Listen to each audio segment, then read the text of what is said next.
হেসেল হয়েছে লাল শাক ভাজা, রসুন কুচি, পেঁয়াজ কুচি, লঙ্কা কুচি দিয়ে। কেমন লাগে কমেন্ট করে জানাবে। আমার খুব ভালো লাগে।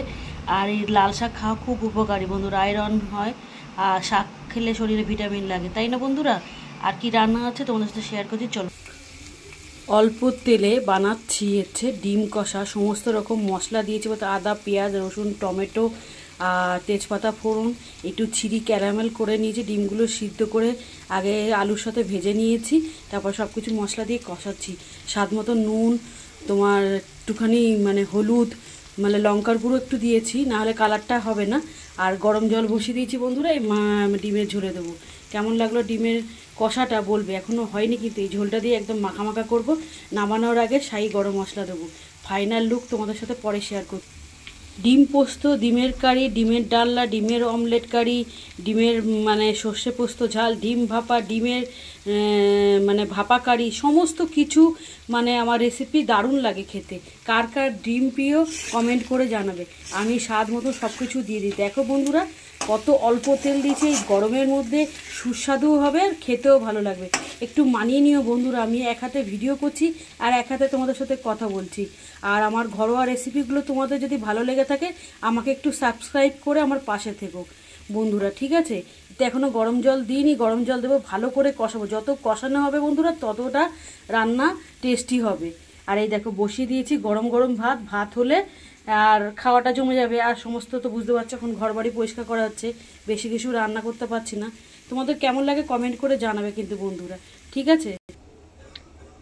দেখো বন্ধুরা আমি গরম জল অ্যাড করে দিয়েছি, এই দেখো। আর পরিমাণ মতো নুন সব কিছু দিতে হবে।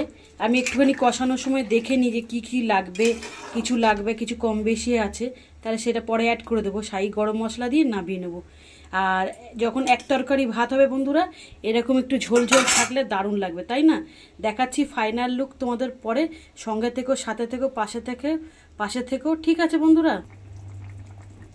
দেখো বন্ধুরা কি সুন্দর ডিমের ঝোলটা হয়েছে, কি ভালো লাগছে। যা গন্ধ বেরোচ্ছে না, একটু ঝোল রাখবো, নাহলে খাবো কি দিয়ে। আমাদের এই ঝোল আর একটু শাক ভাজা করেছি আজকে। যা গরম, সব মাজতে হচ্ছে, পরিষ্কার করতে হচ্ছে, রান্নাঘর পোছা ধোয়া এখনো সব বাকি আছে, ঠিক আছে? দেখো কতটা লোভনীয় হয়েছে। আর আমি মুখে দিয়ে দেখে নিয়েছি সব কিছু ঠিক আছে। এই দেখো বন্ধুরা আমি শাহি গরম মশলা উপর থেকে একটু দিয়ে দিলাম, ঠিক আছে? এরমভাবে গরম গরম ভাত আর ডিমের এরম পাতলা পাতলা ঝোল, হালকা মশলা, এই গরমের সময় আর কি চাই, তাই না বন্ধুরা? আর আমার বন্ধুদের জানি আমি ডিম সবাই ভালো খায়, বাচ্চা বুড়ো বয়স্ক লোক সবাই ভালো খায়। এরমভাবে করলে হাতে বাটা মশলা দিয়ে তার একটা স্বাদই হয় আলাদা, তাই না বন্ধুরা? আর সবসময় একটা কথা বলি, মেয়েদের অনেক কিছু প্রবলেম থাকে, ভিটামিন অভাব থাকে, ডিমে কিন্তু ভিটামিন থাকে। ডিম প্রতিদিন খাওয়া ভালো, একটা দুটো করে ডাক্তারই বলে। এই দেখো আলুও সেদ্ধ তো করে নিয়েছিলাম, আবার লাল করে ভেজে নিয়েছি, সেদ্ধ হয়ে গেছে এই যে একদম। আর কিচ্ছু লাগবে না, সব কিছু দিয়ে দিচ্ছি, চেরা কাঁচা লঙ্কাও আছে। তো রেসিপিটা কেমন লাগলো কমেন্ট করে জানিও, খুব লোভনীয়। পাশে থেকো, সাপোর্ট করো সবাই, লাভ ইউ। আর কমেন্ট করো কিন্তু কেমন লাগলো। টাটা, রাখছি তাহলে ভিডিওটা। দেখাবে অন্য কোনো ভিডিও নিয়ে, অন্য কোনো রেসিপি নিয়ে, অন্য কোনো পরের পর্বতে। টাটা।